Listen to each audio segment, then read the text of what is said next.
마태복음 12장 33절과 37절의 말씀을 함께 봉독합니다. 나무도 좋고 열매도 좋다 하든지 나무도 좋지 않고 열매도 좋지 않다 하든지 알아. 그 열매로 나무를 아느니라. 독사의 자식들아, 너희는 악하니 어떻게 선한 말을 할 수 있느냐? 이는 마음에 가득한 것을 입으로 말함이니라. 선한 사람은 그 쌓은 선에서 선한 것을 내고 악한 사람은 그 쌓은 악에서 악한 것을 내느니라. 내가 너에게 이르노니 사람이 무슨 무익한 말을 하든지 심판날에 이에 대하여 심판을 받으리니 내 말로 의롭다함을 받고 내 말로 정죄함을 받으리라. 아멘. 오늘 이 본문의 말씀을 가지고 너희는 악하니 어떻게 선한 말을 할 수 있느냐라는 제목으로 하나님께 주시는 생명의 양식을 함께 나누겠습니다. 오늘 제목의 말씀은 예수 그리스도께서 바리새인들 향하여 하신 책망의 말씀입니다. 그러나 문제는 이러한 책망의 질문이 우리의 상식적인 생각으로 과연 앞뒤가 맞는 질문인가? 즉 질문 자체에 논리적인 결함이 없느냐 하는 점입니다. 말씀이 안 되는 질문하신 것 아니냐는 것입니다. 왜냐하면 예수님께서 동일한 마태복음 23장 3절에서 무엇이든지 저희의 말하는 바는 행하고 지키되 저희의 행위는 본받지 말라. 저희는 말만 하고 행치 아니한다고 말씀하셨기 때문입니다. 이렇게 바리새인들의 말은 행하고 지키라고 말씀하신 예수님께서 동일한 바리새인들을 향하여 오늘 본문의 말씀인 너희는 악하니 어떻게 선한 말을 할 수 있느냐고 책망하실 수 있는 문제인가 라는 것입니다. 왜 이런 질문을 해야 하는가 하면 이런 질문 없이 그냥 성경을 우리가 읽어나가면 어느 한쪽도 제대로 이해하지 못하기 때문입니다. 성경은 하나님의 말씀이요 우리의 양식입니다. 즉 성경은 인격자의 발언이기 때문에 거기에는 말씀하신 분의 마음이, 감정이, 얼굴 표정이, 억양이, 말의 고조, 장단이 들어있기 마련입니다. 그러나 우리가 현재 가지고 있는 성경은 이러한 인격자의 살아 숨쉬는 말씀이 아니라 흰 종이 위에 적혀있는 글에 불과하다고 하겠습니다. 이 글에 인격자이신 하나님의 마음, 얼굴, 감정, 표정, 몸짓, 억양들이 들어갈 때 비로소 이 글은 성경 말씀이 되고 우리에게 양식이 되는 것입니다. 성경 말씀이 서로 모순되는 것처럼 보이는 이유가 바로 여기에 있습니다. 즉 흰 종이 위에 쓴 검은 글자로만 보기 때문입니다. 예를 들면 아이스크림을 사 먹겠다고 조른 아이에게 어머니가 내 마음대로 하라는 글만 오른 어머니의 심정을 제대로 이해할 수 없을 뿐만 아니라 경우에 따라서는 전혀 엉뚱한 해석을 할 수도 있습니다. 즉 내 마음대로 해라는 말의 억양과 말씀하신 어머님의 표정, 몸짓, 손짓 등이 없이는 어머니가 하신 말의 참뜻을 제대로 이해할 수 없게 된다는 말이죠. 성경도 바로 이와 같습니다. 그러면 우리는 이러한 성경을 읽을 때 과연 성경 저자의 마음을 가지고 보느냐 하는 점입니다. 오늘 본문으로 택한 말씀도 우리의 일반 상식적인 기준으로 이해되지 않는 까닭이 바로 여기에 있는 것입니다. 즉 너희는 악하니 선한 말을 할 수 없다는 말씀은 말이 되지 않는 것입니다. 생각해 보세요. 과연 악한 사람은 선한 말을 할 수 없는지를, 정말 악한 사람은 선한 말을 할 수 없는가? 아닙니다. 사람이 악하면 악할수록 말은 좀 그럴듯하게 하려고 하는 것이 인지상정이죠. 여러분 주변의 사기꾼들을 보세요. 고차원적인 사기꾼일수록 말은 더욱 그럴듯하고 그런 말을 한 번, 두 번 듣다 보면 정말로 진짜인 줄 믿고 사기를 당하게 됩니다. 그러나 사기꾼의 말에는 아무런 잘못이 없습니다. 다만 그가 자기의 말대로 행동하지 않았을 뿐입니다. 그렇다면 책명은 너는 사기꾼이기 때문에 선한 말을 할 수 없다가 아니라 입으로 말만 하지 말고 내가 말한 대로 왜 살지 않느냐가 되어야 마땅하지 않겠습니까? 오늘날 우리의 기준은 대부분 이런 것입니다. 즉 갑이라는 사람을 평가할 때 그가 얼마나 언행일치한가 하는 점이 평가의 기준이 된다는 말입니다. 예를 들면 아니 목사가 그렇게 행동할 수 있느냐라든지 장로까지 되어서 말과 행동이 틀려서야 하고 혀를 찬다는 점입니다. 말은 다 옳은데 그렇게 살지 못했다는 점을 책망하는 것에 다름이 아닙니다. 마태복음 23장 3절의 말씀 역시 일반적으로 바리새인들의 말을 본받아 지키고 그들의 행동은 본받지 말라는 것으로 그들의 언행에 불일치한 책망으로 볼 수 있어 편한데, 그럼 오늘 본문의 말씀은 우리가 어떻게 보고 이해를 해야 하는가? 본문에서의 예수님 아니다, 너희들은 악하기 때문에 선한 말을 할 수 없다고, 즉 판단의 기준을 말이 선하냐 악하냐에 두고 있습니다. 이것이 예수의 기준과 우리 기준의 차이점입니다. 하늘과 땅의 차이입니다.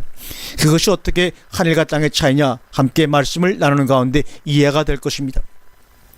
바리새인들이 악했고 그들은 선한 말을 전혀 할 수 없었다면 예수께서 생각하시는 선한 말은 과연 무엇인가? 선한 말이 무엇인지 아는 것이 급선무가 되겠죠. 그래야 그들이 선한 말을 했나 못했나를 알 수가 있고 우리도 선한 말을 할 수 있는가 없는가가 결정되기 때문입니다.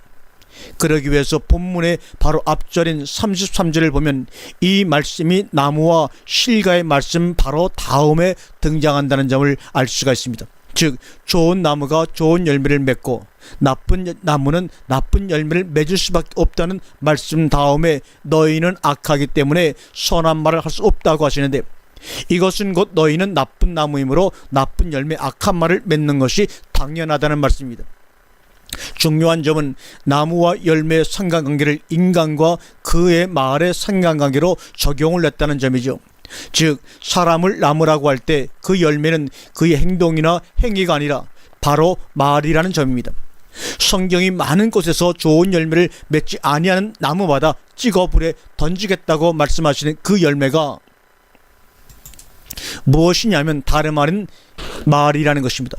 얼마나 자기가 말한 대로 살았느냐가 나쁜 열매나 좋은 열매 기준이 되는 것이 아니라, 이것이 아닙니다. 그가 입으로 한 말이 어떤 말이냐에 따라서 그의 열매가 좋으냐 나쁘냐로 결정된다는 점입니다.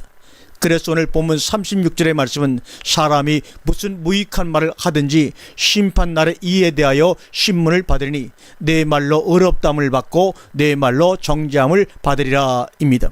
그러면 좋은 나무는 좋은 열매를 맺고 나쁜 나무는 나쁜 열매를 맺는다는 말은 무슨 말입니까? 말할 것도 없이 포도나무는 포도를 맺고 가시나무는 가시를 맺는다는 말씀이죠. 즉 가시나무는 죽었다 깨어나도 포도를 맺을 수가 없습니다. 또한 포도나무 역시 병들어 포도를 못 맺을지는 몰라도 가시를 맺는 법은 없습니다. 이러한 배경에서 본문의 말씀을 생각해 보게 되면 쉽게 여러분도 결론을 얻을 수가 있습니다. 너희는 악하니 너희는 가시나무이니 어떻게 선한 말 포도 열매를 맺을 수 있느냐? 당연하죠. 포도 열매는 포도나무만 맺을 수 있듯이 선한 말은 선한 사람만이 할 수가 있는 것입니다. 악한 사람이 하는 말은 아무리 그 말이 성경의 내용이라 하더라도, 성경을 그냥 읽더라도 그것은 악한 말입니다. 이것을 여러분 잘 새겨들으시기 바랍니다. 사탄이 아무리 성경을 인용해서 말하더라도 그는 사탄인 것이 변하지 않듯이 말입니다. 그럼에도 불구하고 우리가 우리 말이 곧 열매라는 말씀에 언뜻 납득되지 않는 것은 우리가 그동안 얼마나 뿌리 깊게 열매와 행위를 연결시켜 왔는가를 말해주는 것이라고 볼 수가 있습니다. 사실 우리는 열매라고 하면 우리가 우리 몸으로 이러저러한 일을 하는 것이라고 생각을 해왔지, 우리 입에서 나오는 말이 곧 우리의 열매라고 상상이나 해보신 적 있습니까? 아마 거의 다 없을 것입니다. 이렇게 우리 마음속에 열매는 행위라는 생각이 가득 차 있으므로 그것이 입으로 나오게 되고 그것을 기준으로 신앙생활을 하게 되는데, 아름다운 행위를 하자는 말이 곧 악한 말이라면 독자 여러분은 무엇이라고 말씀하실 것입니까? 간음하지 말자라는 말이 선한 말이 아니라면 간음하자가 선한 말입니까? 이것이 바로 오늘의 문제입니다. 본문 35절의 말씀대로 말은 우리의 마음의 반영의 다름이 아닙니다. 즉 선한 사람은 속에 쌓여 있는 것이 선이기 때문에 입으로 나오는 모든 것이 선일 수밖에 없고, 악한 사람은 들어있는 것이 그런 것밖에 없으므로 악한 말이 나올 수밖에 없습니다. 문제는 우리 속에 무엇이 있느냐입니다. 우리 속에 있는 것이 입으로 나올 때 이것이 말인데, 열매로 나무를 안다는 말씀은 곧 입에서 나오는 말로 사람을 안다는 말씀이죠. 즉 마음에 죄가 들어있는 사람의 입으로 나올 수 있는 말은 죄짓지 말자가 최고입니다. 이런 사람도 입으로 죄짓자가 나오지는 않습니다. 우리는 죄짓자는 말은 악한 말이고 죄짓지 말자는 선한 말이라고 생각하는 경향을 가지기가 쉬운데 그것은 착각입니다. 간음하자는 말도 악한 말이지만 간음하지 말자도 선한 말이 아닙니다. 왜냐하면 아직도 그의 속에 간음이 들어있기 때문에 그러한 말이 나오는 것이고, 그러한 말이 나오는 동안은, 즉 그러한 데 관심이 있는 동안은 그 사람이 실제로 간음을 했느냐 아니 했느냐는 아무런 상관이 없습니다. 사람이 간음을 했느냐 아니했냐로 심판하시겠다는 것이 아니라 그의 말로 심판하시겠다는 것이 오늘 본문이기 때문입니다. 그렇다면 간음하지 말자도 악한 말이라면 무엇이 선한 말인가? 구태여 말로 표현을 해본다면 내 남편만 사랑하자이다. 남편 사랑에 여념이 없는 여자는 간음할 생각도 마음도 없고 그럴 마음이 없으면 간음하지 말자는 말이 입으로 나올 필요가 없습니다. 간음이라는 말의 개념조차 그의 속에 없기 때문에 간음하지 말자는 말도 할 수 없는 것입니다. 그러므로 로마서 10장 8절에서 말씀이 내게 가까워 내 입에 있으며 내 마음에 있다 하였으니 사람이 마음으로 믿어 의에 이르고 입으로 시인하여 구원에 이른다고 하신 말씀은 오늘 본문의 사람이 그 쌓은 선에서 선한 것을 내고 그 쌓은 악에서 악한 것을 낸다는 말씀과 다름이 아닙니다. 즉 마음으로 믿는다는 말은 선이 우리 마음속에 쌓여있다는 말이고 이 선이 입을 통하여 선한 말로 나오는 것이 참다운 호몰레오게오 시인입니다.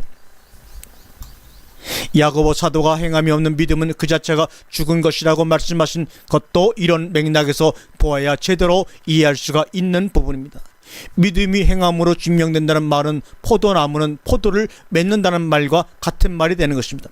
문제는 이러한 행함을 오늘 본문의 선한 말로 보지 못하기 때문에 끊임없이 우리의 외적인 행동, 물질적인 구제 등등으로 연결시켜 생각한다는 점입니다.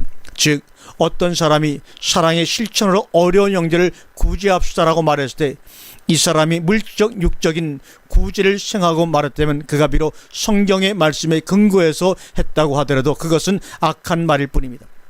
그의 속에 육적인 것이 가득 차 있기 때문에 입으로 나오는 것이 육이라는 말씀입니다. 이런 사람이 바로 육신에 있는 자들은 육신의 생각을 하여 하나님을 기쁘시게 할 수 없다는 로마서 8장 8절의 대상이 되는 사람이요 아직도 흙에 속하여 하나님의 나라를 위협으로 받을 수 없는 존재들입니다. 오늘 본문의 바리새인들은 육적인 생각으로 하나님을 섬긴 사람들이었다 그런 말입니다. 하기 때문에 비록 그들이 하나님을 잘 섬기자라고 말했다 하더라도 그 말이 선한 말일 수 없는 것입니다.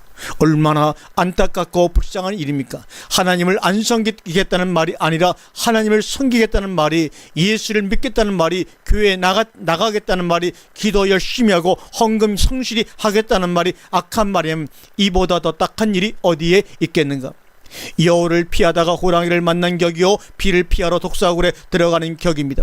우리가 예수를 믿게 되면 너나 할 것 없이 관심의 대상이 신앙의 열매를 생각하게 됩니다. 다시 한번 여러분에게 밝혀두거니와 열매라고 하는 것은 행위가 아니라 말이라는 점입니다. 성경이 행위라는 표현을 쓰는 것은 우리의 인간적인 행위로 봐서는 아니 됩니다. 이것은 살아 움직이는 사람은 누구나 가지고 있는 것이고 이 행위의 아름답고 추함에 따라 우리의 믿음이 결정되는 것이 아니기 때문입니다. 우리 속에 믿음이 있게 되면 바뀌는 것이 꼭 한 가지가 있는데 그것이 바로 말입니다. 우리의 육신적인 행위들은 이 믿음 때문에 바뀌는 것이 아닙니다. 그런 행위들은 예수 믿는다고 바뀌는 것이 아닙니다. 예수 믿으나 안 믿으나 인간들의 행위는 걸레 조각에 불과한 것입니다.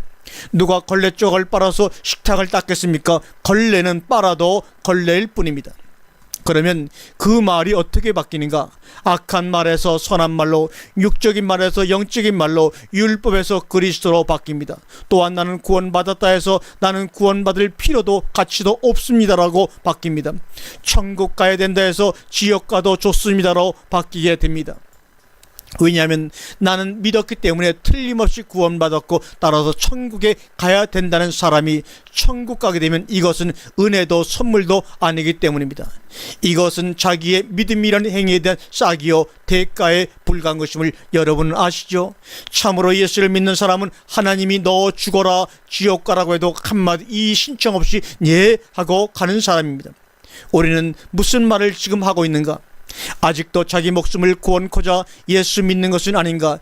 예수 믿으면 자기 목숨을 구원케 되리라는 말은 그래서 악한 말이요 거짓말입니다. 이렇게 거짓말과 악한 말로 속이는 사기꾼도 문제이지만 황당무계한 속임수에 속아 넘어가는 사람이 더 나쁩니다.